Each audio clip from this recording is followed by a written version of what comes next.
la loi de l'attraction. Alors, pourquoi j'ai voulu faire... Alors, tout d'abord, je vais me présenter, parce que c'est vrai qu'il y a des personnes qui me connaissent et d'autres qui ne me connaissent pas.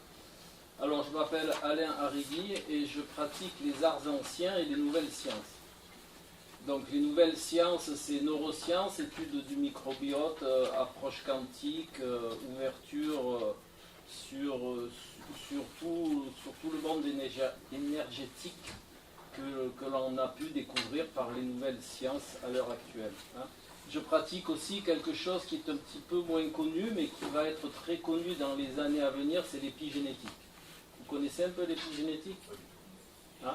L'épigénétique, c'est l'influence de notre environnement au sens le plus large sur sur l'expression de nos gènes. Hein. Ça ne module pas notre génome, mais ça active ou ça désactive des potentialités contenues dans notre génome. Donc c'est quelque chose qui va faire beaucoup de bruit dans les années à venir, parce que les milieux scientifiques s'aperçoivent que tout ce que l'on fait, que ce soit au niveau des pensées, que ce soit au niveau émotionnel, que ce soit au niveau physiologique, que ce soit au niveau subtil, bien tout a un impact sur l'expression de nos gènes.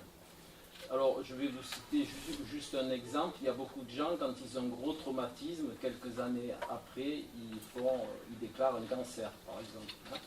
Ben, ça, c'est une possibilité qu'il y a dans le génome de la personne, et ce traumatisme va allumer le gène qui va permettre de le déclarer. D'accord ? Voilà. L'épigénétique, c'est tout ce qui est environnemental et qui nous impacte. Ça, c'est le côté nouvelle science. Et le côté, ce que j'appelle les arts anciens, alors c'est multidirection. Les arts anciens, pour la plupart, sont issus de l'hermétisme, qui est une doctrine très ancienne, qui est une initiation en réalité. Et l'hermétisme l'hermétisme découle de l'hermétisme, si vous voulez bien, astrologie, aussi tout ce qui est initiation de la personne par rapport à l'univers, hein, c'est-à-dire le positionnement de la personne par rapport à notre univers. Ça englobe aussi tout ce qui est étude des 5 éléments, les 4 éléments palpables, feu, terre, air, eau, et le 5e qui est l'éther, hein, dans lequel on baigne là. Hein. C'est ce que prouve la physique quantique à l'heure actuelle. La physique quantique appelle ça avant appelait ça l'énergie du vide. Maintenant, ils ont conscientisé que c'est vraiment de l'énergie, et on baigne dans de l'énergie qui est informationnelle en plus, mais je vais développer ça avec la loi de l'attraction. Voilà. Et je pratique aussi la radiesthésie, je pratique le décodage et le décodage dans son sens le plus large et le symbolisme dans son sens le plus large, en partant du triangle, du rectangle, du carré, par le symbolisme des lettres, par le symbolisme des chiffres, et par le symbolisme des mythes et des contes. Voilà, comme Pinocchio, les travaux d'Hercule, Blanche-Neige. Alors si ça vous intéresse, je vous invite à aller sur ma chaîne YouTube qui s'appelle Alain Arrigui, tout simplement. Et vous avez en ligne la dernière conférence sur les contes et les mythes, le décodage des contes et des mythes de manière ésotérique et initiatique. Hein. Je pratique aussi l'ésotérisme. Alors l'ésotérisme, parfois à mauvaise presse. Alors je vais vous dire ce que j'entends par ésotérisme. Ésotérisme, éso ça veut dire tourner vers soi, d'accord? Donc ésotérisme, c'est une initiation tournée vers soi. Et je fais toujours rire les gens quand je leur dis, si vous apprenez à faire une tarte aux pommes, vous faites de l'ésotérisme. D'accord? Vous apprenez quelque chose pour vous, c'est de l'ésotérisme. Après, il y a ce que l'on appelle l'ésotérisme mal versé. Ce sont des gens qui vont dans la voie obscure de toute initiation. Hein. Ça peut être du satanisme, ça peut être de la magie noire, ça peut être du vaudou, voilà. Mais c'est comme tout dans la vie, vous avez le côté qui est adapté, le côté inadapté, et ce qui en fait la dangerosité, c'est pas l'art en lui-même, c'est la manière dont on s'en sert. Voilà. En astrologie, c'est pareil, vous avez l'astrologie, et vous avez l'astrologie côté obscur de la force, qui est une astrologie décriée, que vous trouvez dans Marie-Claire, que vous trouvez dans diverses sources je vais dire, mal appropriées, et qui font de l'astrologie une image non adaptée. Juste petit encart, que ce soit l'astrologie ou le tarot, ce sont des arts initiatiques. Ça vous apprend des choses, ça vous apprend à vous positionner dans la vie, enfin tout ça. Voilà. Et c'est en aucun cas de la mancie. Hein. Je ne pratique pas la mancie dans ces arts-là. Voilà. Ceci étant dit, j'ai pris un tableau parce qu'on va un petit peu travailler tous ensemble. Hein. C'est malheureux qu'on n'œuvre pas. Voilà.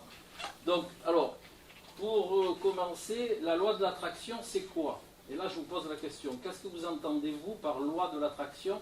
Et après, je vous donnerai la définition pour qu'on ait tous la même et qu'on puisse parler de la même chose. Hein, parce que au cours des années, quand je forme les gens à se positionner pour obtenir des choses, ben, je m'aperçois qu'ils n'ont pas la bonne définition de la loi d'attraction. La plupart des gens ont celle que je vais vous citer maintenant, c'est-à-dire je m'assois sur une chaise là, d'accord, et je demande à l'univers. Et l'univers, à un moment ou à un autre, comme c'est un catalogue La Redoute, il va me donner ce que je veux. La loi de l'attraction, c'est pas du tout ça. La loi de l'attraction, c'est plutôt assimilé à une loi, je me positionne d'une certaine manière et l'univers va me renvoyer ce que j'aimais dans l'univers. Alors, de quelle manière? Il y a de vastes sources de positionnement. Moi, j'aime bien dire qu'en réalité, ce qu'on émet, on reçoit. La loi de l'attraction, c'est ça. Si vous émettez de la joie, du bonheur, de l'amour, ben, au bout d'un moment, vous allez recevoir de la joie, de l'amour, tout ça. Si vous émettez des choses inadaptées, ben, vous allez les recevoir. Alors, c'est vrai que dans certaines initiations, on peut assimiler la loi de l'attraction au karma. Alors, le karma, c'est quoi? Pour faire très simple, la définition réelle du karma, c'est je pose un acte et j'en ai un effet. C'est uniquement cela. Après, on peut aromatiser le karma avec les réincarnations, avec la lignée, avec le transgénérationnel, avec plein de choses, mais à la base, le karma, c'est je pose un acte et j'en ai un retour. C'est tout simple. Donc la loi de l'attraction, quelque part, ça peut être ce système-là, c'est-à-dire je me positionne d'une manière et j'en aurai forcément un retour. Alors, vous allez me dire comment ça fonctionne. Eh bien, c'est très simple. Je vous en ai parlé tout à l'heure. L'univers, et maintenant, avant on le savait, au temps des arts anciens, on savait qu'on était tous en interaction et en interdépendance. Maintenant, avec la physique quantique, on le prouve. Hein. Vous avez des théorèmes comme l'intrication, donc le théorème d'intrication de la physique quantique, c'est quelque chose qui a été en rapport une fois, le reste à tout jamais, peu importe le temps et la distance. Donc ça veut dire qu'au départ de l'univers, ben, les deux premières molécules, les deux premiers atomes qui ont été qui se sont rencontrés, hein, eh bien, elles sont restées connectées et de là, tout est descendu. Donc, on est tous interconnectés dans cette vaste énergie. Voilà. Donc, il faut conscientiser, après, toujours par la physique antique et par ce que l'on savait avant, hein, en Égypte antique, même beaucoup plus loin chez les Sumériens, on savait qu'on était entouré d'énergie et qu'on baignait tous dans cette énergie. Alors, pour que vous puissiez bien conscientiser cela, je vais employer les méthodes neuroscientifiques, c'est-à-dire je vais vous donner tout le temps des images de manière à impacter votre cerveau. Parce que l'image impacte beaucoup plus le cerveau que les mots. Donc, je vais vous donner une image pour que vous puissiez bien concevoir comment on est en interaction et comment on est en interdépendance. Imaginez, je prends un verre d'eau et je prends dans un compte-gouttes une goutte de grenadine. D'accord? Je vais lâcher cette goutte de grenadine dans le verre d'eau et qu'est-ce qui va se passer? La grenadine, elle va se répandre dans l'eau et cette eau, elle va devenir un petit peu rosée. Hein? Eh bien, imaginez que l'eau, c'est l'énergie qui nous entoure et tout ce que l'on fait va impacter la couleur de cette eau. Que ce soit nos intentions, que ce soit nos émotions, que ce soit nos pensées, que ce soit nos actes, on va impacter cette énergie qui nous entoure et de ce fait, on va recevoir un mix puisqu'on est dans ce verre d'eau. Hein. Imaginez-vous qu'on mette tous notre goutte dedans. Eh bien, on va recevoir ce que l'on appelle un mélange de toutes ces énergies et c'est un petit peu comme aux cartes. C'est par rapport au pseudo du monsieur, c'est un petit peu comme aux cartes. Le plus fort l'emporte. Alors, je vous dis ça comme ça, et je vais vous expliquer ce que ça veut dire. Est-ce que vous connaissez les égrégores d'énergie, ou les égrégores de pensée?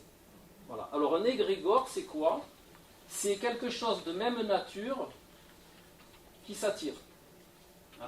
Donc les pensées de même nature s'attirent et vont former un égrégore de pensée, ça veut dire un amas d'une qualité d'énergie par rapport aux pensées par rapport aux énergies des pensées qui se sont accumulées. C'est ce qu'on appelle un égrégore. Et vous avez un exemple très connu que je vais vous citer. Ça a été fait dans une prison américaine. On a mis un groupe de méditants tibétains qui ont médité pendant 3 semaines, avec une méditation ouverte à la bienveillance, et le taux de criminalité de la prison a descendu de 80%. Quand les moines tibétains se sont retirés, eh bien, au bout de 3 jours, le taux de criminalité est remonté de 80%. Donc ça veut dire quoi? Ça veut dire que l'intention qui a été mise dans ces méditations a influencé l'énergie de l'endroit. Voilà. Et vous avez tous connu ça. Des fois, vous rencontrez des gens qui vous disent « Ah ben, à un moment, j'étais un petit peu dépressif et je n'ai rencontré que des gens dépressifs. » D'accord? En réalité, quand on est dans un état d'âme, eh bien, on a tendance à rencontrer des gens qui ont le même état d'âme. Et ce n'est pas par hasard, c'est parce que les énergies s'attirent entre elles. Voilà. Et la loi d'attraction, elle veut signifier ceci. Si vous voulez attirer à vous une énergie dont vous avez besoin ou qui vous intéresse, eh bien il faut au préalable la mettre en place. Il faut au préalable la lancer dans l'énergie qui vous entoure de manière à ce qu'elle vous revienne. Et pour cela,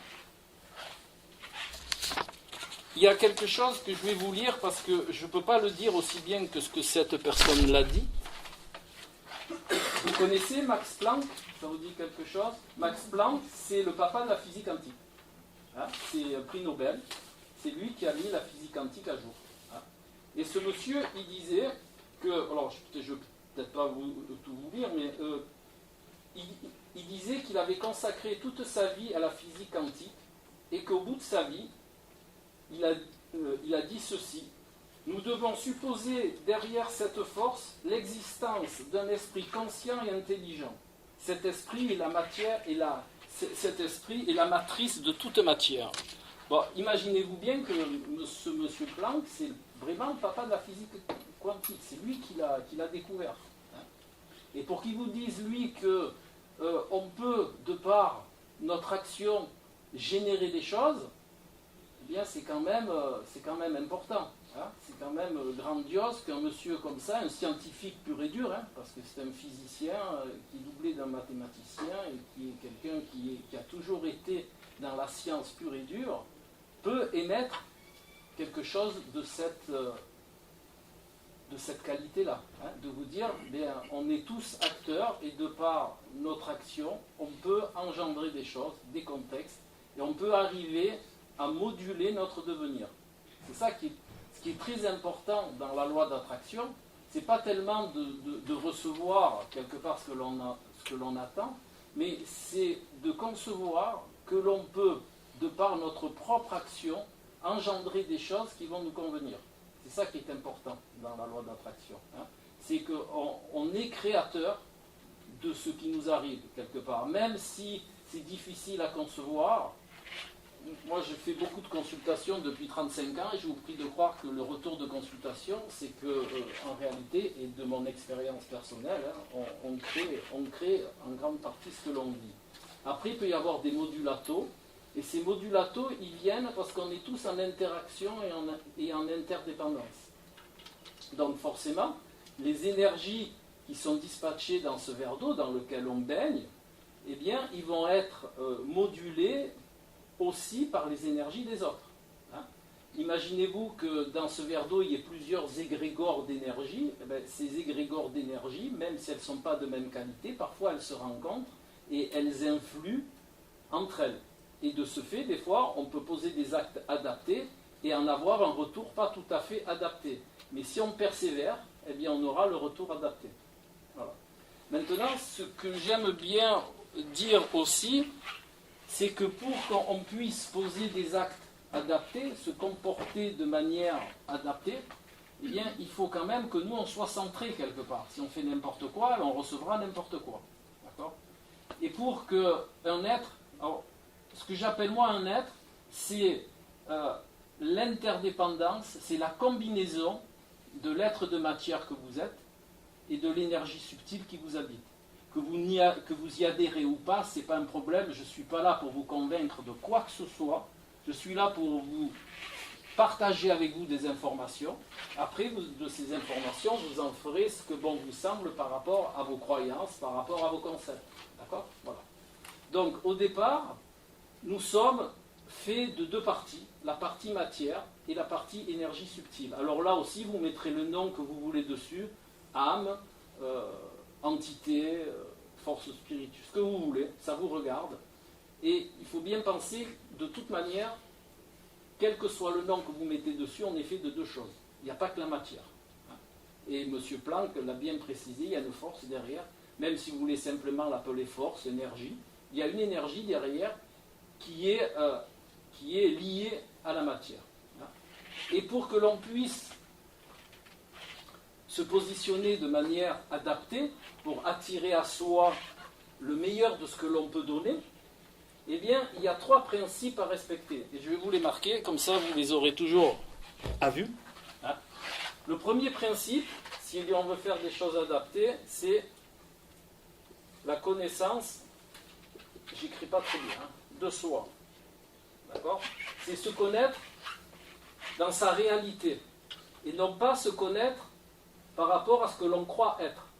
Deux choses différentes. Gardez toujours bien à l'esprit que ce que l'on croit être et ce que l'on est, en grande partie, c'est toujours très différent. Et pour preuve, nous sommes, moi compris, nous sommes en général le résultat de nos divers formatages, qu'ils soient sociétal, de l'éducation, de l'endroit où vous vivez, des gens que vous avez rencontrés et de vos activités, qu'elles soient professionnelles, loisirs, tout ça. On est, quelque part, on construit notre personnalité par rapport à ces critères-là, et il y en a d'autres aussi on ne va pas rentrer parce que ce n'est pas le but de ce soir, mais voilà, on est rarement, et plus on est jeune et moins on l'est, pardon pour les jeunes, et on est formaté par diverses interactions, et pour savoir l'être que l'on est, bon, il y a des méthodes. Après, ça demande aussi des périodes d'introspection, d'aller chercher par rapport au contexte que l'on vit, par rapport aux problèmes que l'on rencontre, par rapport à l'effet miroir que nous font les autres, qui est très important. Et le plus bel effet miroir, c'est le couple. Dans le couple, eh bien, on peut, si on est un peu tourné vers cette démarche-là, on peut commencer à savoir qui l'on est par rapport à ce que l'autre nous renvoie. Ça, c'est la première chose. Après, on détaillera si vous voulez. La deuxième, c'est la cohérence. Si vous n'êtes pas cohérent, déjà dans la vie, vous ne pouvez pas faire grand-chose d'adapté. Vous savez ce que c'est la cohérence? La cohérence, c'est faire ce que je dis et dire ce que je fais. Stop. Le conditionnel est à bannir. Vous savez que le cerveau, les neurosciences l'ont prouvé par des IRF. Ces IRF, c'est un IRM fonctionnel. C'est là où on voit les zones du cerveau s'allumer. Eh bien, le cerveau, il est incapable de faire la différence entre ce que vous imaginez et ce que vous faites réellement. Si moi, là, maintenant, je déplace la bouteille comme ça, il y a des zones de mon cerveau qui vont s'allumer, bien spécifiques. Si je pense déplacer la bouteille, c'est les mêmes zones du cerveau qui vont s'allumer. Le cerveau ne fait pas la différence entre le réel et l'irréel. Donc quand il vous arrive quelque chose dans la vie, quoi que ce soit, si vous commencez à dire « Ah ben si j'étais parti plus tôt, si j'étais arrivé plus tard, si j'avais pas fait ci ou si j'avais pas fait ça », vous mettez des vraies fausses références dans votre cerveau, et ce qui va faire des vraies fausses ressources, et vous allez poser des vrais faux actes.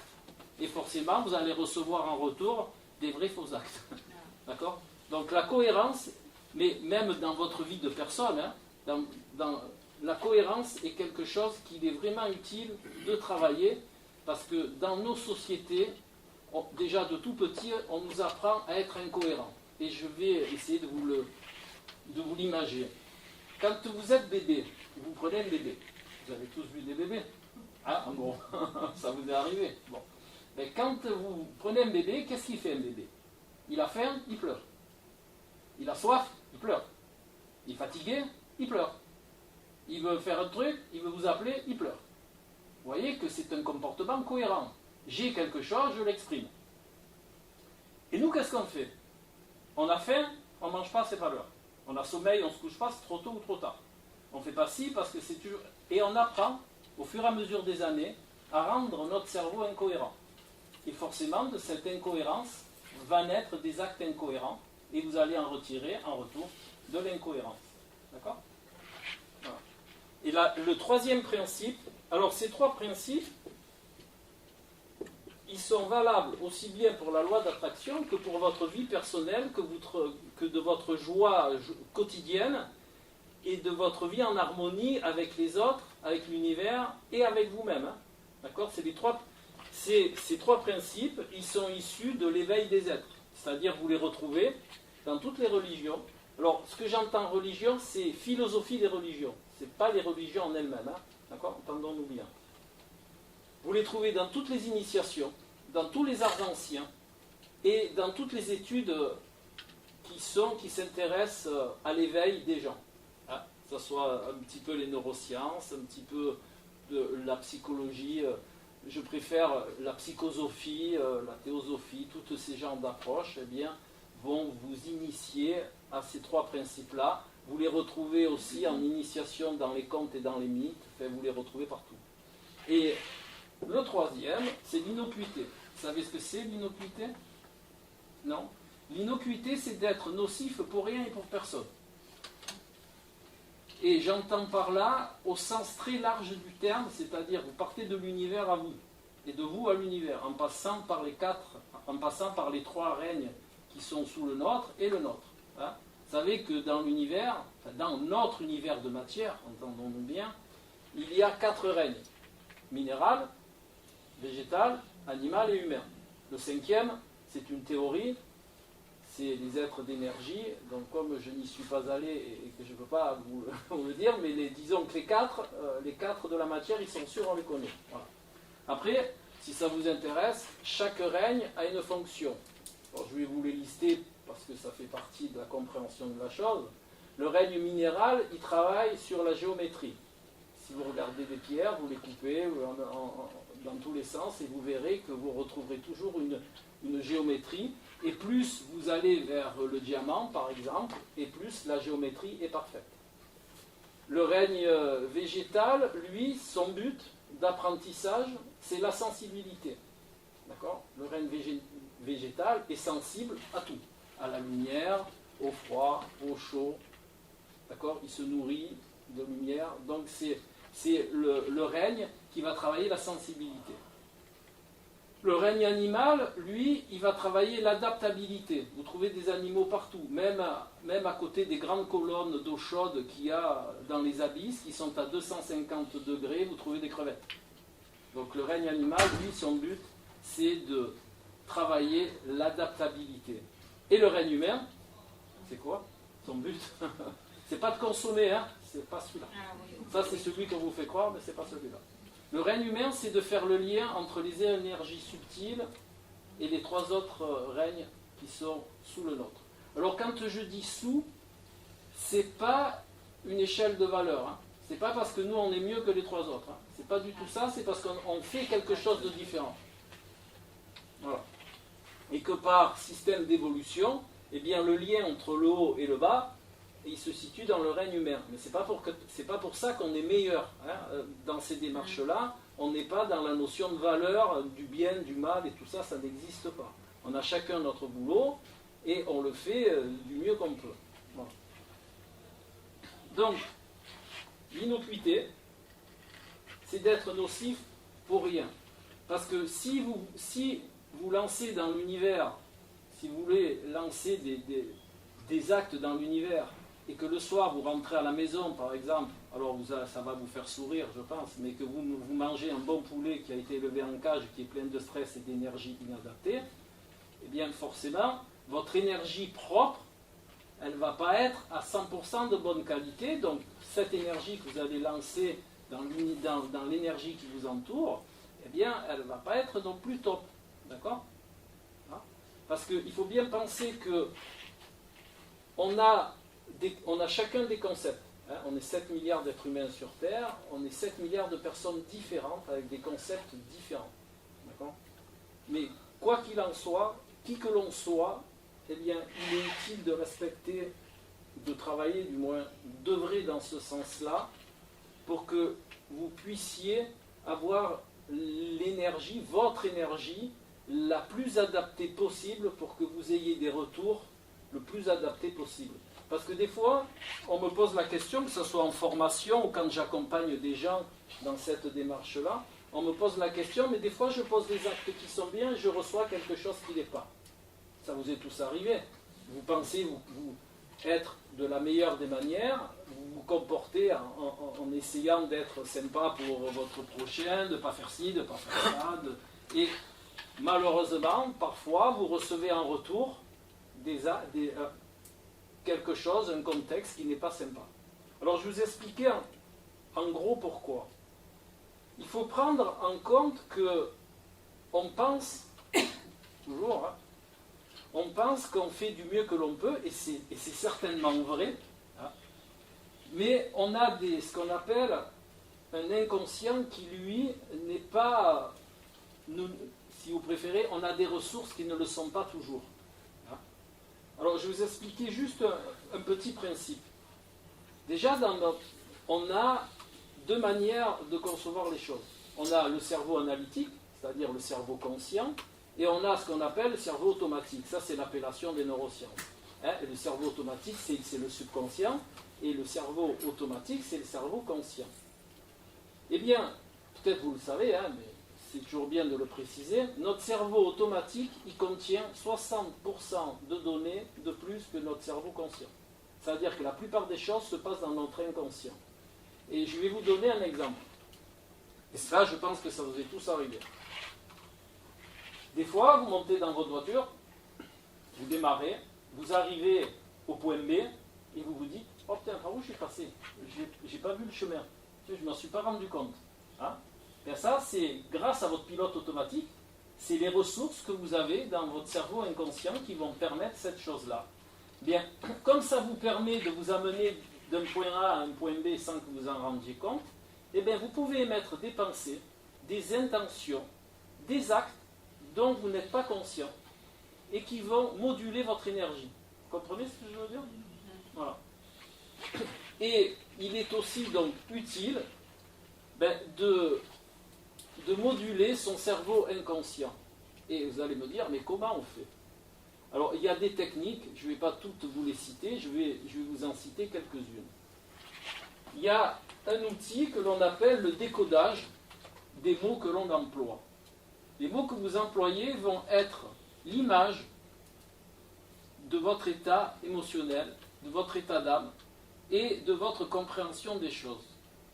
Alors, je vais vous donner un exemple concret pour que vous puissiez acter sur cet outil. J'ai eu il y a quelques années de ça en consultation, et j'ai toujours gardé cet exemple parce qu'il m'a marqué, donc je vous le redonne.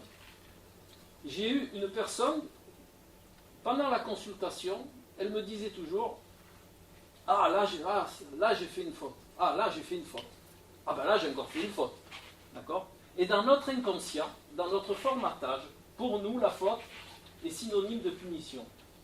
Vous avez été élevés comme ça, enfin presque tous, je ne sais pas d'où vous venez, mais en général, on a tous été élevés comme ça. À l'école, quand on faisait une faute, on avait une punition. Alors, avant, au temps de mes parents, c'était des fois un coup de règle sur les doigts. D'accord? Après, ça a été un peu plus soft. On vous faisait faire des lignes ou copier des tables de division. Je sais, moi, tout ce qu'ils ont pu inventer pour brimer l'élève que vous étiez et pour vous faire comprendre que vous avez fait une faute. Donc, une faute égale une punition. Pour ceux qui sont allés au catéchisme, même principe. Il ne faut pas faire de faute, sans ça, la punition, elle va venir. Et en plus, en prime, vous n'irez pas au paradis. Donc, c'est encore plus grave. Voilà. Et j'ai eu une autre personne la consultation d'après, comme quoi il n'y a pas de hasard dans la vie, la consultation d'après, j'ai eu une personne qui disait, ah ben oui, là j'ai fait une erreur. Ah ben là j'ai fait une erreur. Ah ben là j'ai encore fait une erreur. Et l'erreur c'est quoi? L'erreur dans notre esprit, l'erreur est assimilée à la correction et non plus à la punition. D'accord? Et la différence de ces deux personnes dans leur vécu, bon je ne vais pas,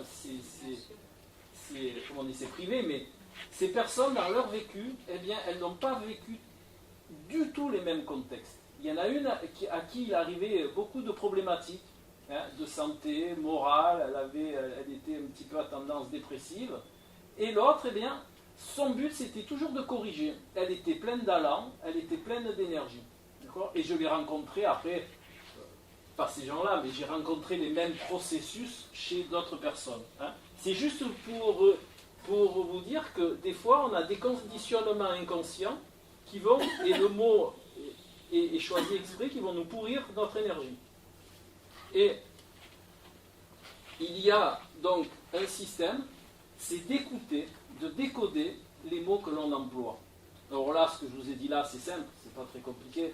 Avec un peu d'entraînement, vous arriverez à concevoir que la faute, c'est assimilé à ça, l'erreur, c'est assimilé à ça, mais bon, après, vous avez des choses beaucoup plus subtiles, parce que le cerveau humain est quelque chose de faramineux, et on met en place des stratégies qui vont faire qu'on ne va pas pouvoir accéder à cette part inadaptée de notre inconscient, que Jung, vous connaissez un peu Jung, enfin de nom du moins, Jung appelait ça la part d'ombre, c'est-à-dire les actes inconscients inadaptés. Donc, dans les principes ésotériques, la part d'ombre, il faut la mettre à la lumière pour pouvoir y travailler dessus. Et pour pouvoir mettre cette part d'ombre en lumière et travailler dessus, eh bien, il y a des outils. Donc, vous avez tous les outils dont je vous ai parlé, ésotériques, voir comment les composer, comment on peut l'amener à la lumière, comment on peut travailler dessus. Et après, vous avez ce que j'appelle des outils autonomes. Eh bien, c'est l'effet miroir des contextes et des gens que vous avez autour de vous. Vous connaissez le principe de l'effet miroir? Ça vous dit? Voilà. Vous connaissez l'effet miroir? Non? L'effet miroir, eh bien, par exemple, quand vous êtes en couple, c'est l'image la plus je veux dire, celle qu'on rencontre le plus souvent, mais quand vous êtes en couple, vous allez vivre des choses. Par exemple, votre compagne ou votre compagnon va vous dire « Ah, ben oh, t'es hyper jaloux, machin », alors que nous, on se conscientise pas jaloux. Après, vous allez avoir une personne au travail qui va vous dire « Ah, mais pourquoi tu es jalouse de l'avancement qu'elle a eu, tout ça, ou jaloux ?» Et au fur et à mesure des rencontres de vos contextes, eh bien, vous allez vous percevoir, si vous êtes un peu tourné vers vous, bien entendu, vous allez percevoir qu'il y a quand même une relation entre toutes ces personnes qui vous font miroiter, le mot est choisi exprès, qui vous font miroiter qu'il y a une part de jalousie en vous. D'accord? Et de ce fait, c'est ce qu'on appelle l'effet miroir. Les gens vont vous renvoyer ce que vous êtes et que vous ne voyez pas, ou comme disait Jung, que vous ne voulez pas voir. Voilà, parce qu'il y a les deux versants, de la chose. Donc, pour pouvoir obtenir ce que vous voulez, il est intéressant de travailler ces trois principes. Alors, c'est vrai que ça prend un petit peu de temps quand même, parce qu'on a été bien formaté, donc pour ça, il y a à faire. Pour ça, il y a à faire. Pour la connaissance de soi, quand on avance en âge, par rapport à ce qu'on a rencontré dans la vie, par rapport à nos contextes récurrents ou pas, par rapport à toutes plein de choses, on peut déjà avoir une idée. Voilà. Encore faut-il être tourné dans ce chemin-là. Vous avez des gens, ils sont moins tournés que d'autres dans cette direction-là. Et les deux plus ardus à travailler, ce sont ces deux-là. Et je vais vous donner un exemple qui m'est arrivé aussi. Parce que moi j'aime bien vous faire partager mon vécu et les théories. Bon, les théories ça restera toujours théorique, mais le vécu, déjà le vécu impacte votre cerveau, d'accord? Parce qu'il y a une énergie dedans qui va faire que ça impacte plus votre cerveau. J'ai eu un copain qui me disait toujours pareil, jusqu'à ce qu'on en discute longuement. Il me disait, ah, j'aime pas les millefeuilles. j'aime pas trop les millefeuilles. Mais comme ça, hein, quand on a joué au billard, on discutait tiens, qu'est-ce qu'on va amener chez un tel ou quoi. Il disait, ah, moi, j'aime pas trop les millefeuilles. Et à chaque fois où il allait quelque part, il amenait des millefeuilles. Ça faisait quand même faramineux. Et un jour, je lui dis, mais attends, t'aimes pas les millefeuilles et tu te trimbales toujours avec des millefeuilles. Et bien ça, c'est le résultat d'un formatage parce qu'il avait été dans une école un petit peu spéciale et ils l'ont vraiment rendu incohérent. Je vous garantis, donc on a travaillé dessus. Et au bout de 2 ans, ben, ça s'est un petit peu arrangé, il a mené des éclairs au chocolat. C'était déjà un petit peu mieux que le millefeuille. Parce qu'il ne dénigrait pas les éclairs au chocolat. Et il aimait ça. Voilà. Donc tout ça pour dire que il faut essayer dans sa vie, vraiment, sans se prendre la tête, de travailler ces 3 critères. Parce qu'ils vont faire que vous allez être d'une énergie plus adaptée à tout ce que vous faites, et notamment à attirer des choses qui vont être en correspondance à ce que vous êtes. Si par exemple vous dites j'aime pas ça, d'accord, et que vous le faites, forcément l'énergie que vous allez recevoir, elle ne va pas vous amener ce dont vous avez besoin. D'accord ? Vous comprenez le système ? Voilà. Maintenant, il existe. Elle est là. Je vous le laisse, ça, je l'efface. Vous en rappellerez ? Bon. Il existe. Quand je fais travailler les gens sur la loi d'attraction, je leur fais faire un truc. Donc je vais vous donner la recette. Hein. Il n'y a rien de secret, c'est pas la formule d'Astérix. Hein. D'accord ? Donc je leur fais faire un tableau, qu'il est là, et 2 colonnes.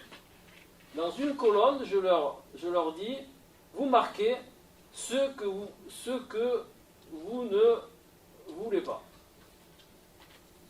Voilà. Et vous listez. Ça, en général, les gens, ils sont très forts pour mettre ce qu'ils ne veulent pas. Ça, je vous garantis, ils remplissent des pages.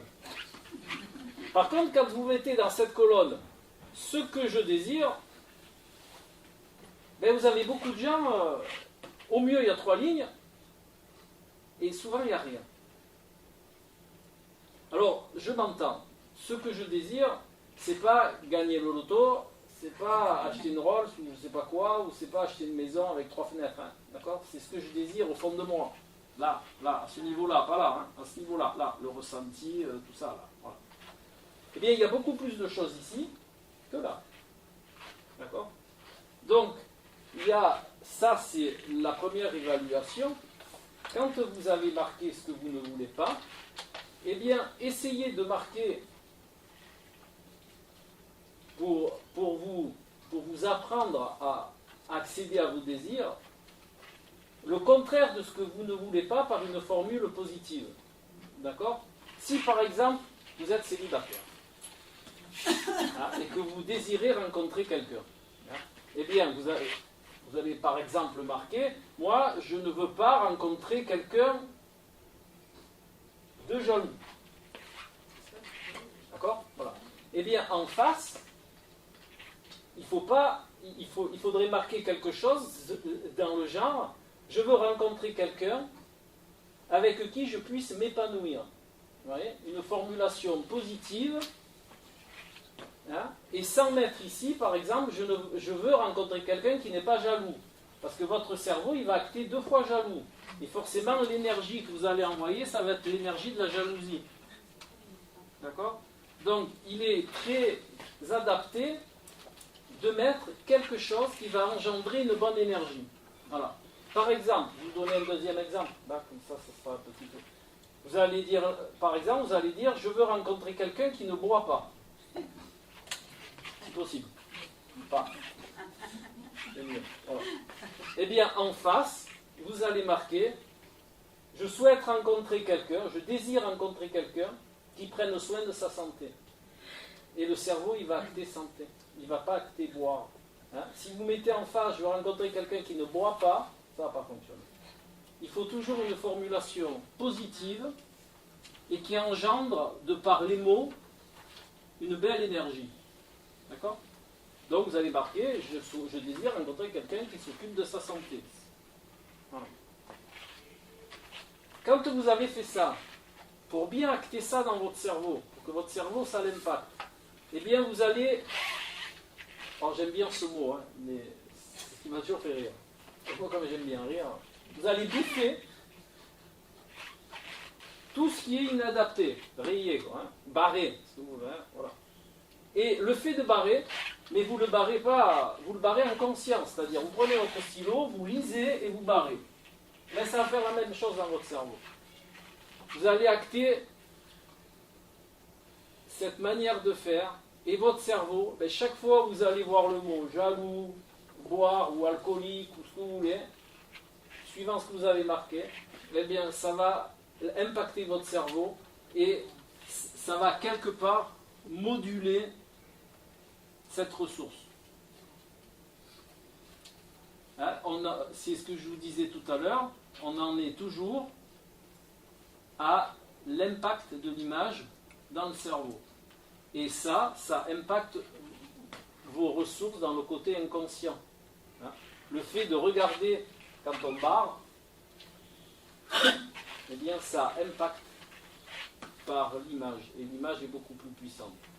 Et à la fin, vous refaites une feuille sans la deuxième colonne. Et vous le conscientisez aussi. D'accord ? C'est-à-dire, je réécris sans le côté que vous ne voulez pas. Et vous allez garder que cette énergie-là en tête. Donc la première colonne, on l'a fait 2 fois. La première colonne, on l'a fait 2 fois. C'est exactement ça. Voilà. Une fois à 2, et après une fois toute seule pour vraiment l'ancrer. Hein? Voilà. Et c'est comme ça qu'on apprend à découvrir ce que l'on désire. Alors, moi je dis toujours aux gens, laissez des interlignes, parce que quand on fait ça, forcément après on en rajoute. Et alors vous pouvez la refaire une 3e fois avec les nouvelles données, mais bon, si vous laissez un interligne, ben, ça vous évite de la refaire. Voilà. Parce qu'après elle va devenir grande. Voilà. Et il y a un autre système aussi que j'aime bien, et que je préfère, c'est le système des buts, des rêves et des réalisations. Alors il est très simple. Vous savez, tout ce que je propose, tout ce que j'invite à faire, que ce soit en formation, consultation, ou en suivi, ou en accompagnement, c'est toujours très simple. Ça ne sert à rien de compliquer les choses. Plus on complique, et moins le cerveau y capte. Voilà. Donc, la deuxième chose, c'est vous faire une liste de vos buts, une liste des choses à réaliser. Vous, suivant votre âge et l'apprentissage que ça demande, faites des choses qui soient cohérentes, hein, quand même. D'accord ? Si vous vous dites que vous voulez traverser la Manche à la nage, et que vous avez 60 ans et que vous ne savez pas nager, bon, il faut quand même être dans les choses acceptables. Hein, voilà. Donc vous faites une liste d'un nombre d'objectifs que vous voulez réaliser avant de quitter cette incarnation dans laquelle vous êtes actuellement. Voilà. Donc vous avez des gens qui ont commencé un petit peu plus jeunes, mais c'est par exemple, voilà, je voudrais monter dans un poste de pilotage d'avion, je voudrais savoir faire ci, je voudrais faire ça, je voudrais écrire un livre, je voudrais... Voilà. Et le fait de marquer les réalisations et de les barrer au fur et à mesure, eh bien, ça va engendrer une certaine forme d'énergie et ça va vous faire, et ça va apprendre à votre cerveau à programmer des stratégies pour arriver à vos buts. Et cet apprentissage-là, eh bien, c'est une énergie aussi. D'accord ? Et vous allez la mettre dans votre égrégore. Hein ? Et vous allez attirer à vous, en retour, eh bien, des contextes qui vont vous permettre de réaliser votre liste de buts. Hein ? Oui, appelez ça comme vous voulez, but, désir, vos rêves, appelez ça comme cela vous sied, vous fait plaisir. Hein ? Voilà. Et ensuite, il est aussi très adapté de concevoir le symbolisme qui vous entoure. Le symbolisme qui vous entoure peut aussi vous révéler ce que vous êtes et ce qui n'est pas adapté à l'énergie que vous allez envoyer. D'accord?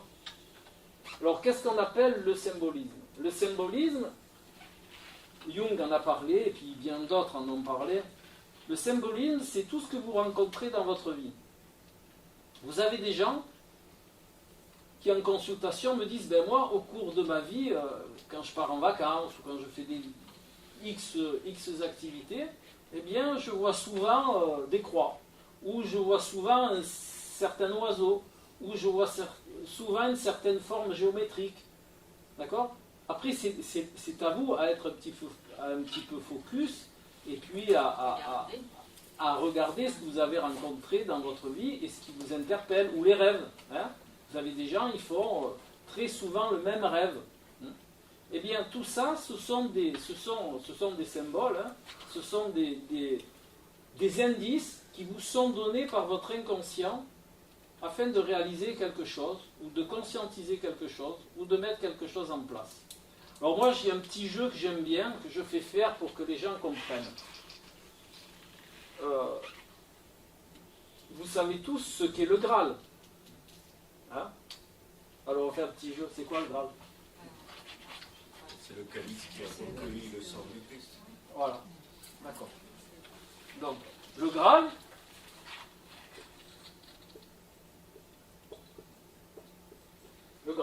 c'est ça? Voilà. Pas un truc impossible à trouver du tout. Hein? Ben, on va y venir. On va y venir. Comme ça, je vais faire les deux. Je vais faire les deux. Je vais réunir les deux, tiens. Parce que moi, je suis pour la réunion. Donc, je vais réunir les deux. Le Graal, pour acquiescer ce qu'a dit monsieur. Hein? C'est quoi le Graal? Déjà, dans votre esprit, c'est quoi le Graal? C'est un symbole. Hein? C'est un symbole, le Graal. D'accord? Un symbole. Jusque-là, d'accord. Et le symbole, en langage des oiseaux, en alchimie spirituelle ou en ésotérisme, c'est quoi? C'est le symbole. D'accord? Symbole. Ça marche dans toutes les langues. Hein? Hein? Non, mais peu importe, c'est le symbole qui est important. D'accord? Et le Graal, c'est quoi? C'est une quête. La quête du Graal. Hein? Donc, c'est la quête du symbole. Et la quête, eh bien, c'est ce que vous avez à réaliser dans votre incarnation. Hein? C'est pour ça que on disait à la recherche du Graal. Ça veut tout simplement dire à la recherche de votre quête personnelle, de ce que vous avez à réaliser dans votre incarnation. Hein? Et juste pour un peu étoffer ce qu'a dit monsieur, le Graal, il a une faculté. Il est en métal. D'accord? Le Graal est en métal. Le bol. Hein, là où on met le sang du Christ. Mais comment on le sait ça? Hein? Comment on l'a su? Quoi, qu'il était en métal? Ben parce que C'est une polémique là-dessus. Non, Hein? Indiana Jones, il était en bois. Oui, Indiana Jones. Mais bon, on va juste acter dans ce que l'on peut vérifier à l'heure actuelle. Si vous allez dans une église, par exemple, hein, le calice, qu'ils appellent le calice qui représente le Graal, est en métal. Et on vous dit, là, vous buvez le sang du Seigneur. Donc c'est rouge. D'accord? Eh bien, en réalité, ils mettent du vin blanc dedans. C'est pas du vin rouge, ils mettent du vin blanc. Et je vous le garantis, vous pouvez aller vérifier. Ils mettent du vin blanc. Et pourquoi ils mettent du vin blanc dedans?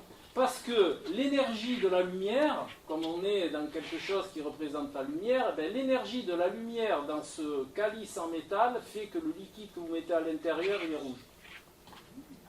Il devient rouge. La lumière qui se reflète sur le métal fait que le liquide à l'intérieur est rouge et on vous dit, buvez le sang du Christ, mais en réalité c'est du vin blanc. Et pourquoi c'est du vin blanc? Parce que le blanc est la couleur de la pureté. Alors que le rouge n'est pas la couleur de la pureté. Le rouge, c'est ce qui sert à devenir pur. Là, je vous livre, ça c'est de l'alchimie spirituelle. Hein. Mais c'est pour ça qu'ils mettent du vin blanc, et c'est pour ça que ça devient rouge, par l'interaction de la lumière, car le blanc va se transformer par rapport à l'énergie subtile qui est la lumière. C'est pour ça qu'on dit quand c'est pour ça que Jung disait il faut amener votre part d'ombre à la lumière. C'est pour pouvoir transmuter cette énergie non adaptée en une énergie pure, dans une énergie subtile. Et c'est ce que nous on a à faire par l'intermédiaire de notre énergie subtile.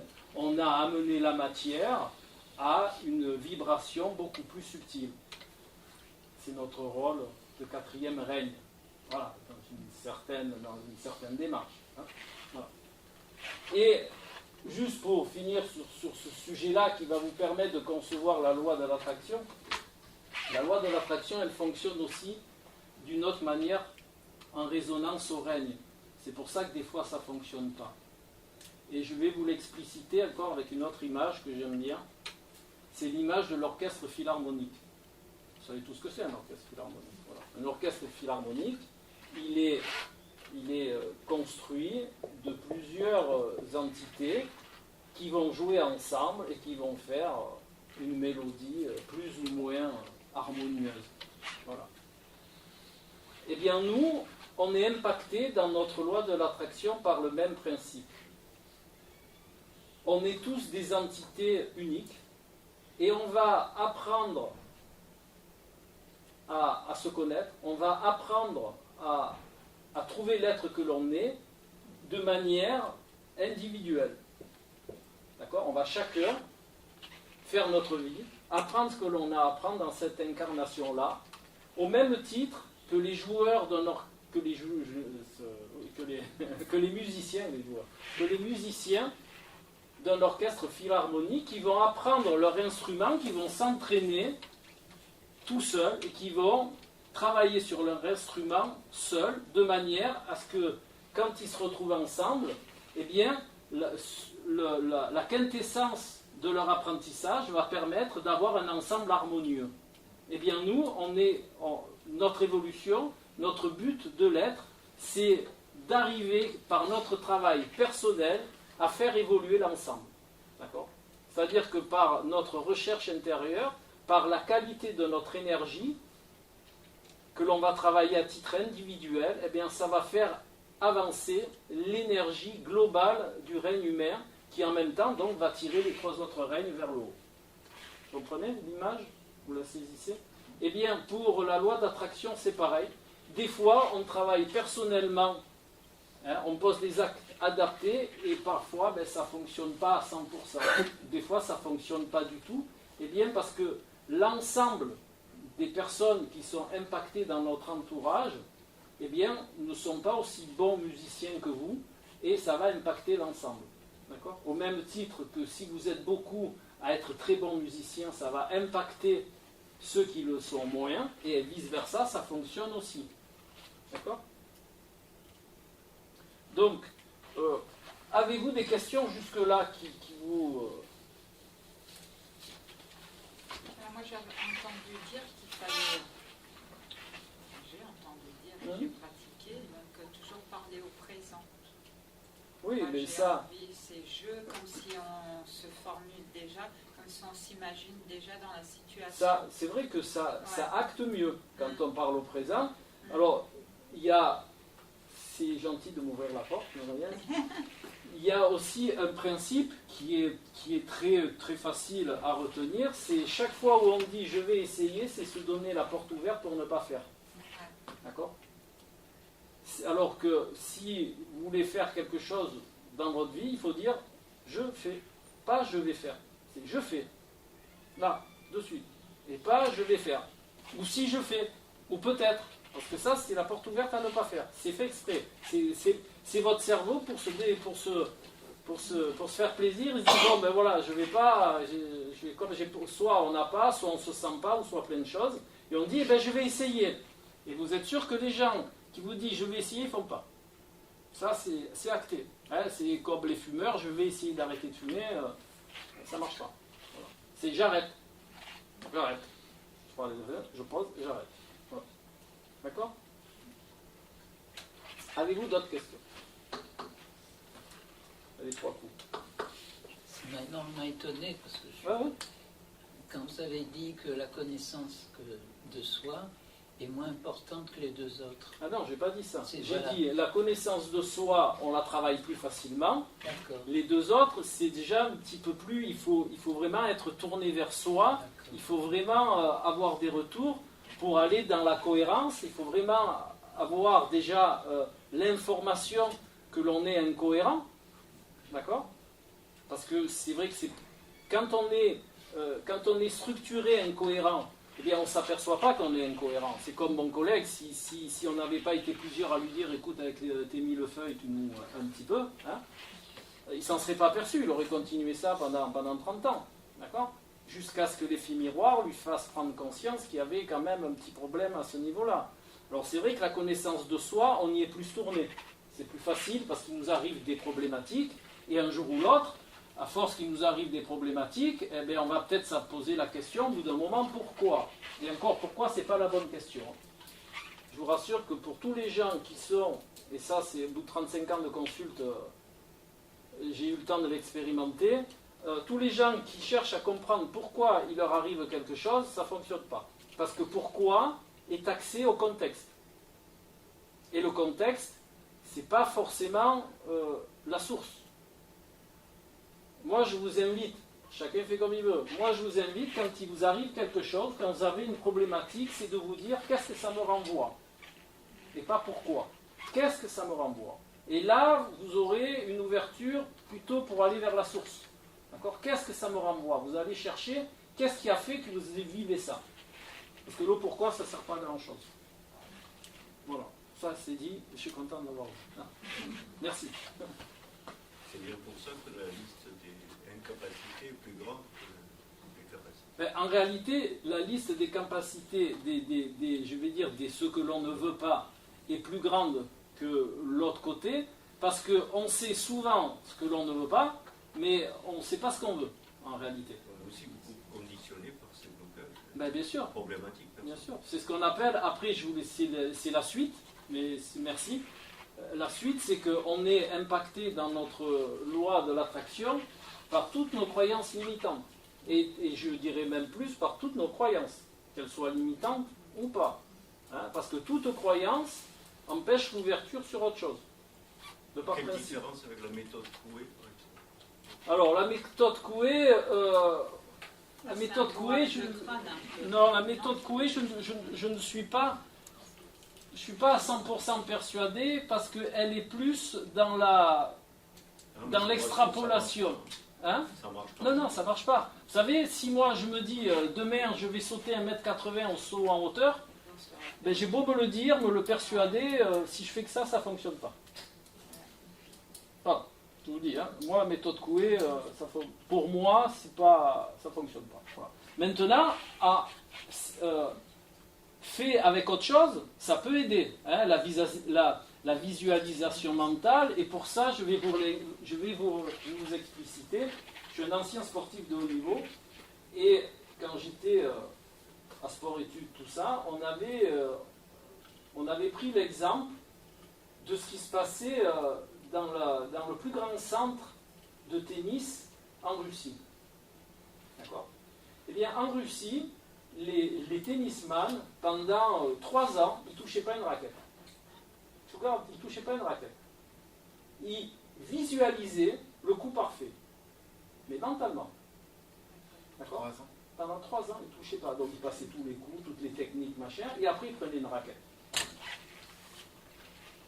Et après, ils avaient tellement mentalisé le geste parfait, ben, qu'il paraît qu'ils avaient de meilleurs résultats que les tennisman qui prenaient la raquette dès le début. Il y a eu combien de champions russes? Hein? Il y a eu combien de champions russes? Oui, mais c'est pas par rapport au classement ATP, c'est par rapport au rendu de la qualité du geste. Parce qu'on peut, après, dans le sport, il y a la théorie, d'accord, il y a l'entraînement, et il y a aussi le potentiel de départ qui compte.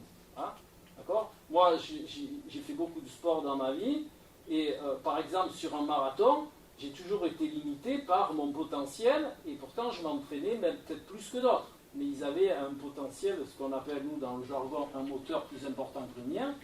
et à entraînement similaire ou même à entraînement non similaire, le mec il arrivait toujours devant moi. Hein. À vélo c'est pareil, hein. Vous en avez, ils ont des moteurs, ils sont faits pour ça et vous pouvez vous entraîner comme vous voulez, ben, vous serez toujours derrière. Moi je ne serais jamais arrivé à rouler aussi vite que Armstrong ou que Fromm. Hein. Impossible. Hein. J'ai pas le moteur pour ça. C'est des mauvais exemples. Hein? C'est un mauvais exemple. Pourquoi? Ils sont dopés. Eh ben, alors, moi je dis toujours, avec la même charge de cheval qu'eux, je ne serais jamais arrivé à... C'était quand même, à être derrière. C'était quand même brillant, enfin je veux dire. Vous après, savez, ils se dopaient vous pour aller prenez plus quelqu'un loin. avec le même dopage qu'Armstrong, ou le même dopage, peut-être, et encore je n'en sais rien, c'est ce qui se dit. Maintenant, je ne suis pas allé vérifier s'il se dope ou pas. Hein. Ça Ça c'est sûr. ben, peut-être, mais moi j'en sais rien, j'ai pas de preuves et tout ça. Mais on va extrapoler que ça soit, ben, vous me donnez le même dopage qu'eux, ben, je n'arrive pas à leur cheville. Ouais, exactement. Voilà, donc il y a quand même le moteur de départ. Après, vous le surmultipliez par l'entraînement, par diverses méthodes, mais si vous n'avez pas le moteur, ben, vous n'arriverez jamais à la cheville du champion. Bon, enfin, ceci étant, c'est une autre histoire.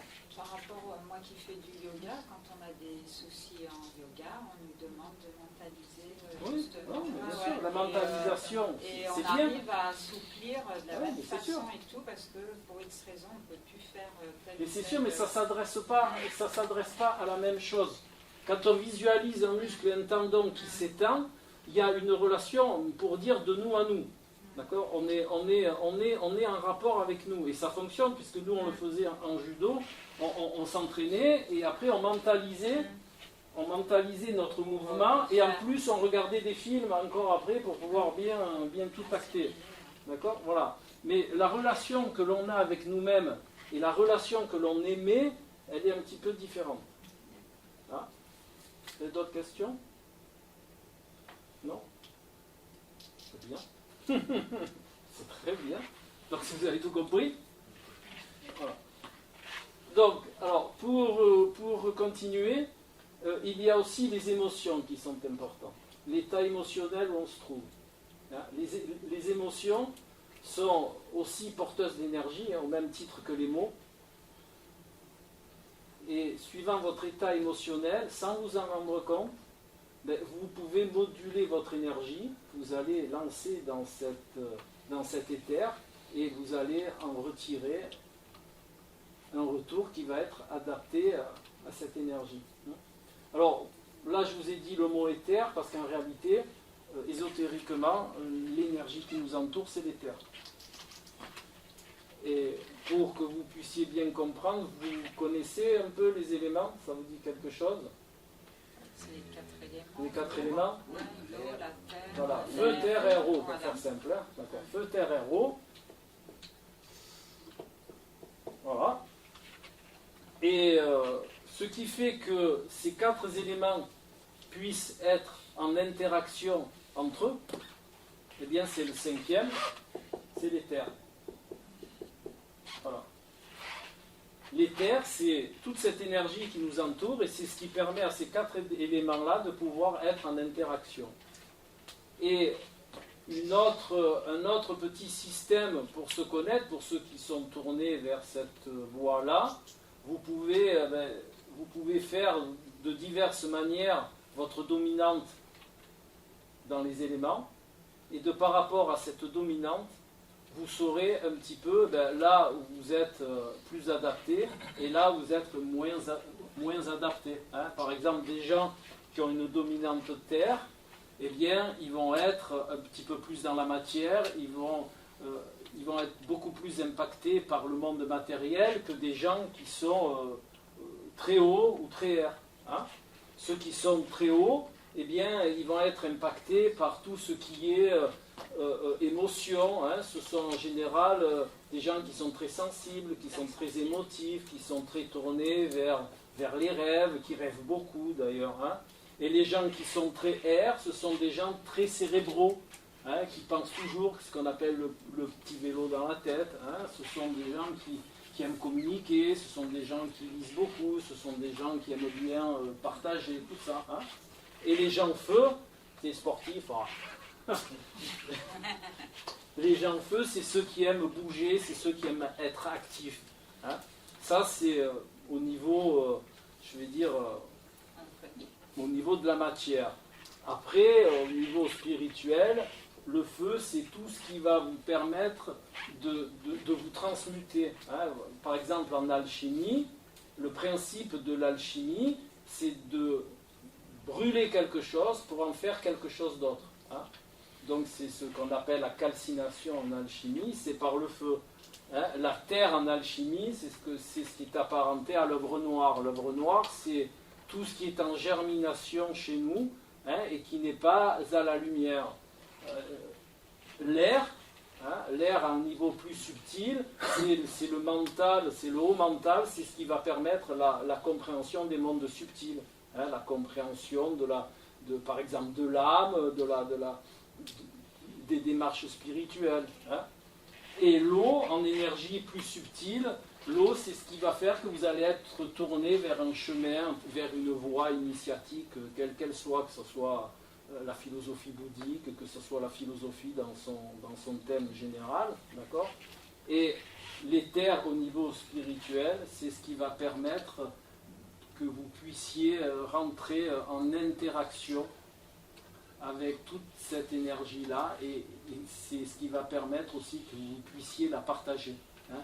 Vous pouvez partager l'activité, vous pouvez partager la matière, vous pouvez partager le monde cérébral, et vous pouvez partager le monde des émotions et de l'intuition grâce à cet éther. Voilà. Et ça, c'est exactement pareil que le reste, ce sont des énergies, hein. On est bien obligé de les nommer et d'en faire ce terme-là pour que l'on puisse les conscientiser aussi au niveau du conscient. Mais ce sont des énergies, et suivant de quelle énergie vous êtes doté, eh bien, vous allez plutôt agir d'une manière ou d'une autre. Et vous allez plutôt envoyer telle énergie, et vous allez en recevoir la même chose. Pardon ? On peut être un peu des... Ah, mais on est multi, on n'est pas que... Mais on a toujours une dominante. Ouais, une dominante. C'est pour ça que j'ai parlé de dominante, et je n'ai pas parlé d'entièreté. Hein? Parce qu'une dominante, on a tout, mais on va avoir un petit peu plus de ça, ou on peut même avoir ce qu'on appelle, alors c'est un petit peu plus rare, mais une double dominante. C'est-à-dire on peut être feu-terre et avoir un air et un eau, par exemple. Elle peut changer la dominante au cours de la vie. Si on travaille dessus, on peut la moduler. Voilà. On peut la moduler, mais par exemple, quelqu'un qui est très terre, vous n'en ferez pas un eau. Mais par contre, vous pouvez, quelqu'un qui est très terre, vous pouvez apprendre à transformer, à transmuter la terre en une matière un peu plus subtile. Mais on sera toujours dans une matière. Voilà. Donc tout ça, ça peut impacter les énergies aussi que vous véhiculez et que vous aurez en retour dans votre loi d'attraction. Alors pour faire une petite récap, je ne sais pas quelle heure il est. Bon, ben, pour faire une petite récap, pour que vous puissiez bien tout mettre dans l'ordre dans votre tête. Il est... Question Oui. par rapport à ça, parce que je m'intéresse à l'astrologie, puisque ce sont les 4 éléments astrologiques. Enfin, ce n'est pas les 4 éléments astrologiques, c'est les 4 éléments qui font partie de l'astrologie. Oui, Je sais, je suis astrologue, et c'est pour ça que je vous précise, parce que les 4 éléments, pour votre information, vous les trouvez partout. Vous les trouvez dans la médecine chinoise, vous les trouvez dans la médecine tibétaine, vous les trouvez en Ayurveda, vous les trouvez en alchimie, vous les trouvez en hermétisme. Donc, on va le savoir, la date de sa naissance, son signe solaire, plus son ascendant, ça crée ces éléments. Non. Alors, si on est cancer ascendant à Lion, voilà, on a feu et eau. Ben, vous avez feu et eau, mais il y a exactement 14 autres facteurs, hein, à tenir compte. Et une dominante, ça se fait par rapport, je fais juste pour répondre à ce monsieur, une dominante, ça se fait par rapport aux 10 planètes, et suivant les gens, alors je ne vais pas rentrer dans la polémique, c'est juste une information, et suivant les gens avec l'ascendant et le milieu du ciel. Voilà, donc ça fait 12. Mais aussi avec les signes, d'accord ? Donc c'est une comptabilité. Enfin, moi j'avais créé à l'époque un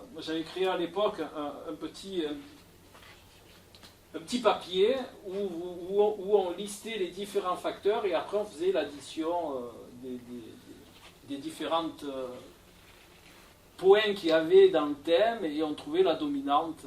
Voilà. Par exemple, vous faites un papier avec feu, terre, air, eau et vous mettez un point pour l'ascendant, un point pour le machin, vous faites votre comptabilité, vous arrivez à déterminer votre dominante. Voilà. Mais après, j'ai arrêté ce système-là et je l'ai transformé parce qu'en réalité, la dominante, si vous avez votre soleil en lion, par exemple, eh bien, le côté feu, même s'il a le même nombre de points, il va être un petit peu plus dominant, d'accord, que si vous avez votre soleil, par exemple, en cancer. Hein, le feu va être valorisé du fait que le soleil va se trouver dans son signe. Bon, après, ça demande de l'expérimentation. Voilà. Et moi, j'ai pu profiter parce que ma mère était astrologue déjà, donc j'ai baigné dedans tout petit. Et c'est vrai que j'ai profité de son boulot pour avancer un petit peu plus vite. Quoi. Voilà, mais... Après, vous avez d'autres moyens. En médecine chinoise aussi, ils peuvent définir votre dominante. Hein. En Ayurveda aussi, ils peuvent faire. Il n'y a pas que l'astro. Hein. Mais l'astro, disons, est le système le plus... À mon sens, tout le monde peut, avec... allez, je vais dire, avec 5 heures de cours, tout le monde peut définir sa dominante d'éléments. Hein. Voilà. C'est simple, dans ce principe-là. Après, bon, ils auront leur dominante, mais c'est tout. Bon, enfin, voilà. Donc, ah oui, la récap. On était là. Alors, la récap, c'est quoi?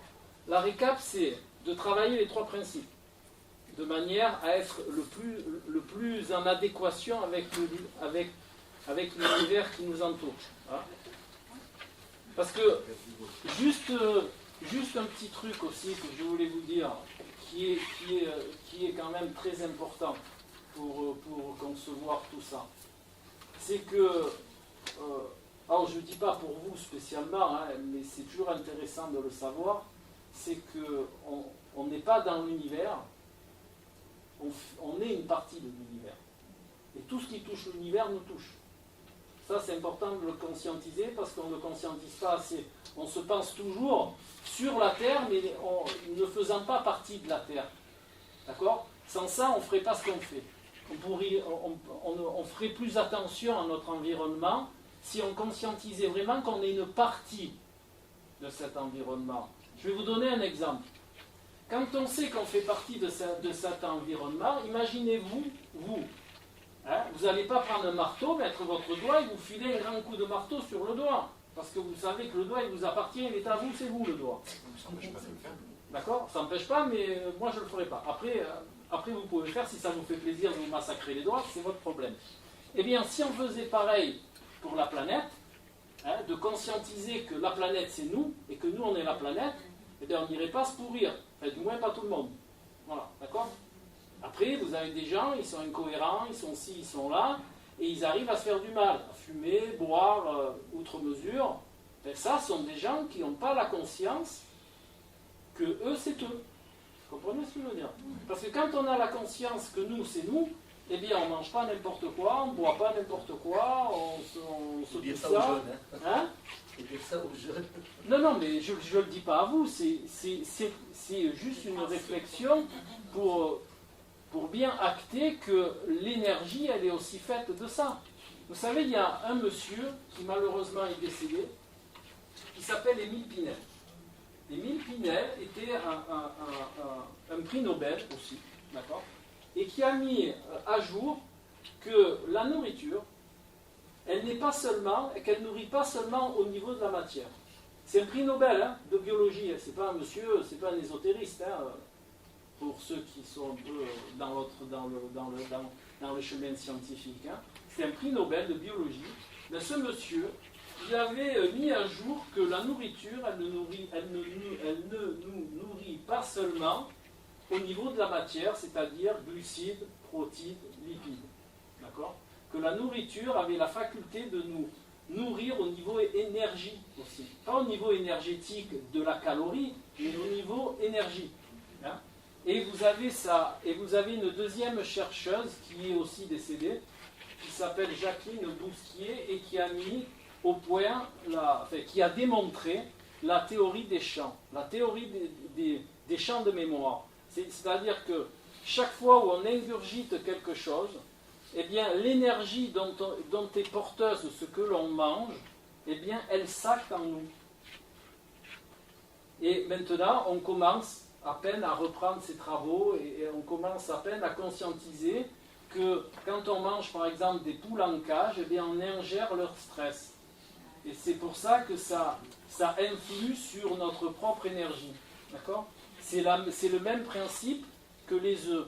Alors, il y a des tests qui ont été faits sur le point de vue de la matière. Glucides, lipides, protides, ça nourrit de la même manière. Prenez un œuf de poule en cage et vous prenez un œuf bio. Sur ce terrain-là, c'est identique. Voilà. Mais après, sur la nourriture au sens subtil de la chose, au sens énergie, eh bien, c'est plus du tout pareil. D'accord ? Vous avez des appareils quantiques qui mesurent la charge énergétique de l'aliment et qui vous démontrent à part B que c'est pas la même chose. Trouver un poulet joyeux en grande surface, ça va pas être facile. Ah, mais vous ne trouvez pas que des poulets en grande surface, hein ? Oui. Si vous voulez trouver un poulet joyeux, moi je vous donne des adresses, hein. Vous allez dans le 04, vous avez des poulets joyeux, quand ils courent, ils changent. Hein. Non, voilà. Ils étaient joyeux jusqu'à ce qu'ils soient. Voilà. Après c'est un autre débat, mais si vous voulez, on peut en dire deux mots si ça vous intéresse. C'est pour ça que je vous ai dit au départ, on est fait de deux choses.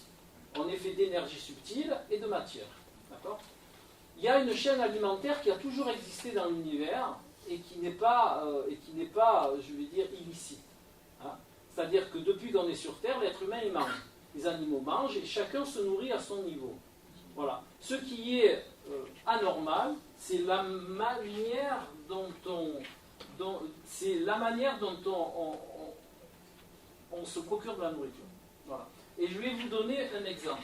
Alors vous allez me dire, le monsieur, il n'a peut-être pas pris ses gouttes ce soir, donc il nous délire un peu, mais par exemple, chez beaucoup de peuplades, hein, on prenait un animal, et on ne produisait pas et on ne jetait pas, on prenait un animal, on le tuait et on le remerciait pour ce qu'il allait nous donner. D'accord ? Chez les Indiens d'Amérique, non seulement on remerciait quand on tuait un animal, mais en plus on le remerciait de nous donner son énergie. Ce n'est pas quelque chose qu'on a inventé avant-hier dans des milieux spirituels.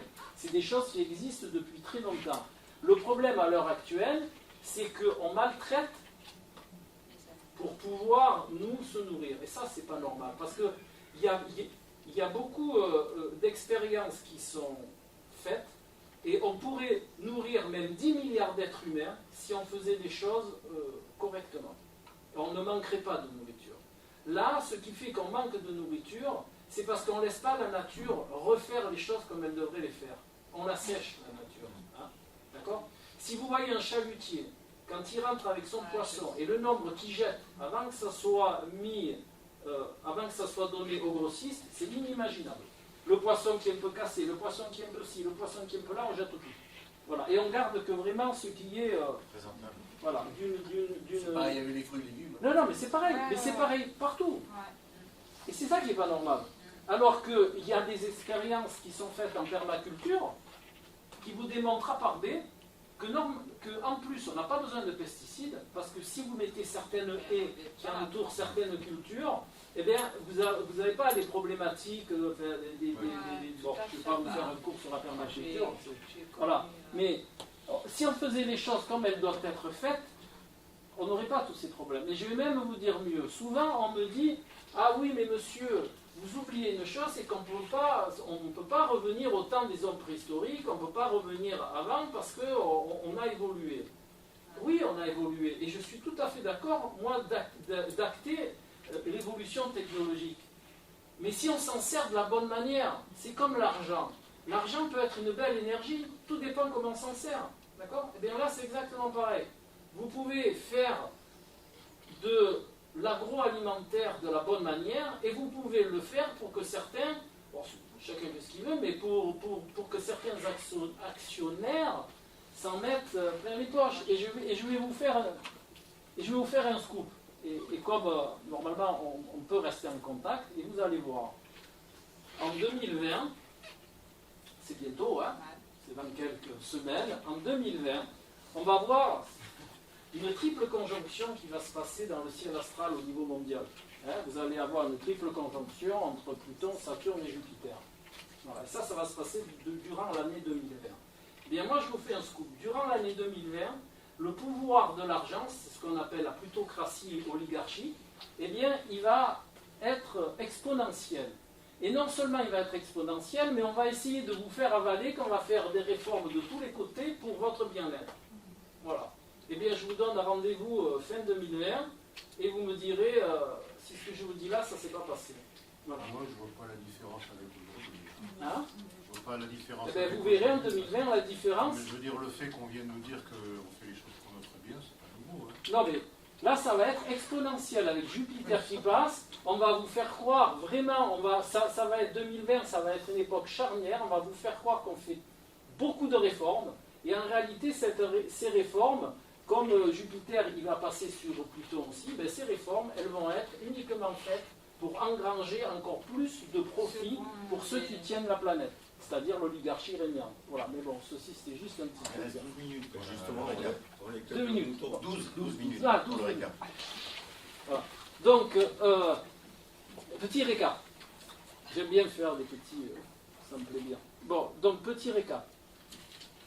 Essayez de se centrer sur soi et être dans la meilleure des énergies et dégager la meilleure des énergies de quelque manière que ce soit. D'accord ? Méditation. Méditation pour ceux qui sont tournés. Alors, si je peux me permettre, je suis rarement... moi, je donne que des informations. Après, chacun il fait, mais je vais quand même accentuer un peu sur celle-là. En Occident, la méditation arrive. Et je suis une personne très ravie de cet effet-là. Hein? Là, on prône la méditation et je suis vraiment ravi au fond de moi qu'on commence à s'ouvrir sur ce que les orientaux nous offrent. Hein? Parce qu'en réalité, je vais essayer de vous le faire très court, mais l'Occident, l'Orient, on devrait s'unir pour arriver à comprendre et pour arriver à prendre le bien de l'Occident et le bien de l'Orient pour n'en faire qu'un. Le but merveilleux, ça serait ça. Et l'arrivée de la méditation en Occident est une ouverture vers cette unification, est un lien qui peut nous réunir. Voilà. Et par contre, je mettrai juste un petit bémol. Il y a une méditation qui est très employée ici, en Occident, c'est la méditation de pleine conscience. Hein? Voilà. Il y a un monsieur aussi qui s'appelle Christophe, je ne sais plus, bon, peu importe, Christophe André, voilà, qui prône la méditation de pleine conscience pour enrayer, par exemple, les dépressions. Alors, c'est à employer hors crise. Hein, quand on est dépressif, on ne doit pas méditer. C'est peut-être pas assez dit, mais la méditation est déconseillée quand on est en dépression. Avant, après, oui, mais pas pendant. Voilà. Et moi, j'aimerais rajouter une chose. Il y en a qui ne le savent pas. Hein? Pardon? Il y en a qui ne le savent pas, qui le savent. Oui, mais bon, quand on est dépressif sans le savoir, c'est qu'on est pathologique. Moi, je parle du vague à l'âme, hein, je parle de la dépression sociétale. Hein. Après, je ne parle pas de la pathologie. La pathologie, c'est les psychiatres, c'est autre chose. Voilà. Mais, des primes de passage. Voilà. Moi, ce que je voulais vous inviter à apprendre à faire, c'est ce qu'on appelle en Orient la méditation de réception. C'est-à-dire pas de but. Alors nous, en Occident, on aime bien avoir un but aux choses. En Orient, ils n'ont pas de but. En Orient, le but vient après, vient en dernier. Voilà. Donc moi, je vous invite à expérimenter la méditation de réception. C'est-à-dire, vous vous mettez dans un endroit sympa, dans une position sympa, qu'on appelle d'être un truc, avoir des crampes musculaires au bout de 5 minutes et de ne pas pouvoir rester en place. Hein. Vous mettez, non, il ne faut pas être avachi non plus, c'est pas la sieste. Hein. Et vous laissez venir à vous ce qui vient. Pas de but. Vous avez des pensées, c'est normal. Les pensées, elles existent, vous ne pourrez jamais les contrôler. Donc vous les laissez passer, et vous verrez qu'au bout d'un certain temps, eh bien, elles vont se calmer, et vous en aurez de moins en moins. D'accord ? Ça va se faire tout seul. Là, on n'écoute rien. Vous mettez dans un endroit sympa, alors. Être réceptif, quoi. Voilà. C'est ce qu'on appelle être récepteur. L'être humain, il peut être en deux modes, émetteur-récepteur. C'est-à-dire vous pouvez acquérir des choses quand vous apprenez, quand vous êtes en discussion, comme là. Mais on oscille tout le temps entre le mode émetteur et récepteur. Tout le temps. Et là, je vous invite juste à être en mode récepteur. Ne pas chercher à comprendre. Ce qui vient, vient. Et vous allez voir qu'au bout de quelques temps, eh bien, il va vous venir plein de choses et vous allez ressentir plein de choses. En même temps, ça va favoriser votre intuition. Vous allez pouvoir avoir accès à beaucoup de facultés parapsy qui sont impensables si vous faites des méditations, ce qu'on appelle à objectif. Même la méditation de pleine conscience, c'est-à-dire quand vous faites la vaisselle, vous faites vraiment la vaisselle, vous vous concentrez sur la vaisselle.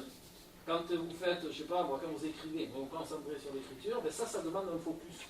Et si vous demandez un focus, vous ne pouvez pas être vraiment en réception. Vous allez annihiler les extrapolations de pensée, avant, après, merci, avant, après. Vous voyez ce que je veux dire ? Par la méditation de pleine conscience, on va empêcher le cerveau d'être avant ou après. On va être dans l'instant présent. D'accord ? Voilà. Alors que la méditation en réception, on laisse venir ce qui vient. On laisse faire naturellement ce qui se fait. Au départ, vous allez être enseveli de pensées. Je vais faire les courses, ce que je dois faire, je vais mettre l'essence, je vais aller chercher le gamin, je vais machin de choses. Et vous verrez qu'avec le temps, eh bien, vous allez en avoir. On s'accroche à une idée qui passe. En temps normal, on nous dit, vous la laissez passer, vous essayez de passer à autre chose. Enfin, vous la laissez passer. Et là, vous êtes vraiment en train de dire, on écoute tout ça. Vous laissez passer. Non, mais vous laissez passer. Voilà. Vous laissez passer. Vous laissez passer et au bout d'un moment, eh bien, il va y avoir de moins en moins de nuages, pour reprendre votre expression. Voilà. Et vous allez voir qu'au bout d'un moment, eh bien, il n'y aura presque plus de nuages. Et c'est à ce moment-là où vous allez commencer à vraiment recevoir des choses. Et je vous garantis, ça marche. Vous savez que maintenant les scientifiques, je vous dirai juste ça, parce que c'est important. Maintenant les scientifiques, ils vous disent, et Einstein le disait, pourtant Einstein c'est pur et dur, pas trouvé mieux. Il disait que on trouve par l'intuition et on prouve par la raison. Ça veut bien dire ce que ça veut dire. Ça veut dire la plus grande des découvertes scientifiques ont été faites par l'intuition et ont été prouvées par la raison. Voilà.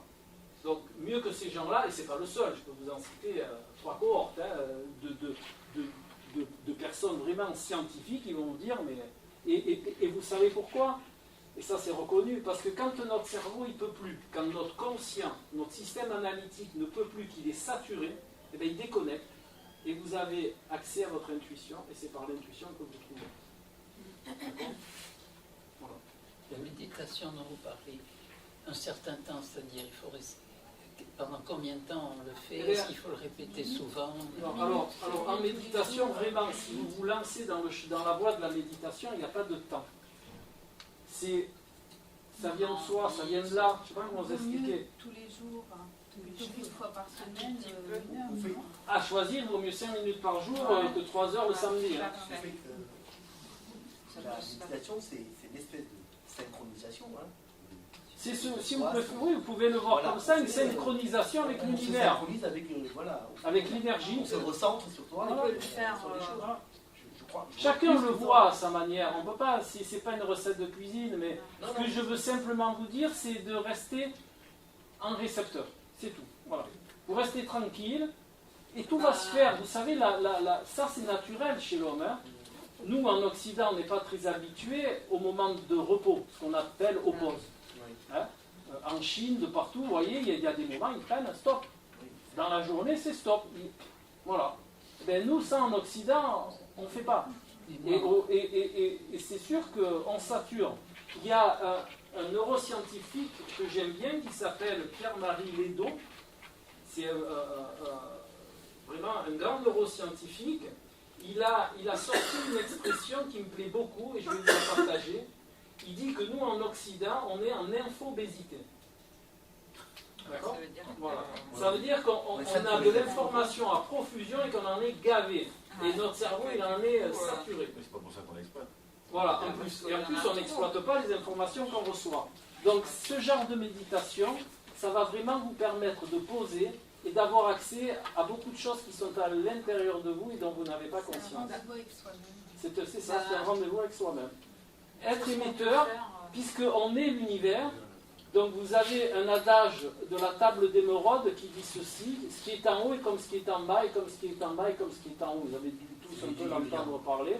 Mais ça, c'est un adage qui vient de la table d'émeraude, qui fait partie de l'hermétisme. Et en réalité, on est l'univers. Donc forcément, si vous vous posez et que vous prenez l'habitude d'être en pause, eh bien, à un moment, vous aurez accès à l'univers. D'accord ? Et vous serez sur la même longueur d'onde que l'univers. Et là, vous pouvez avoir, je vous garantis, accès à des choses vraiment merveilleuses, si je peux vous exprimer par ce terme. Hein ? Il reste 2 minutes. Bon, on y va parce qu'après je vais faire un gueule.